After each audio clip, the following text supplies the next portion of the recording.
Japan बहुत धनी और बड़ा देश है, जर्मनी बहुत बड़ा और धनी देश है। दुनिया के ये 5 बड़े देशों में सबसे धनी देशों में इनका नाम है। जब सेकेंड वर्ल्ड वॉर हुआ, जब ये लोग हारे, तो जीतने वालों ने उन पर क्या शर्त रखी? उनसे पैसा नहीं मांगा।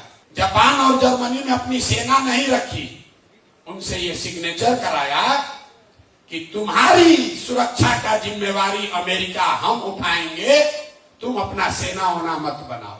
आज तक जापान में कोई मिलिट्री नहीं है।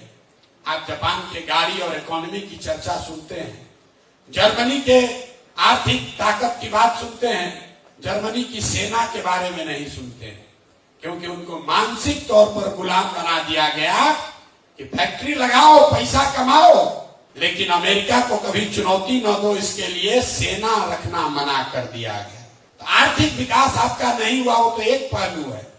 राजद ने ये कह दिया कि मुसलमान जो है अपनी सुरक्षा चाहिए, तो हमारे लालटेन में किरासन तेल बनकर जलते रहो, हमारे लालटेन में किरासन तेल बनकर जलते रहो और तुम्हारी चिंता हम करेंगे। अब जब उनकी इच्छा होती है तो चिंता करता है, और जब इच्छा नहीं होती है तो चिंता नहीं करता है। जब माहौल हुआ तो किसी टोपी वाले को बगल में बैठा लिया, और अभी लड़ाई लगी तो हेलीकॉप्टर पर ऐसे आदमी को लेकर घूम रहा है जिसका 2% वोट है और आपका 18% वोट है, आपको कहीं जगह नहीं दी। ये राजनीतिक बंधुआ मजदूरी का जो बीमारी है, ये राजद ने आपको घुसा दिया है।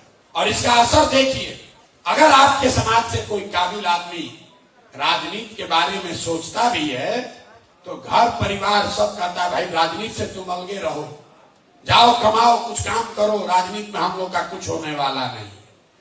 धीरे धीरे जमीन से आपकी पूरी नेतागिरी ही खत्म हो गई है।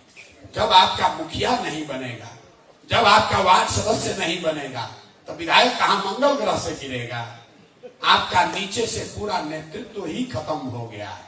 इस बात को समझने की जरूरत है। जब तक उसको नहीं समझिएगा तब तक कोई रास्ता नहीं।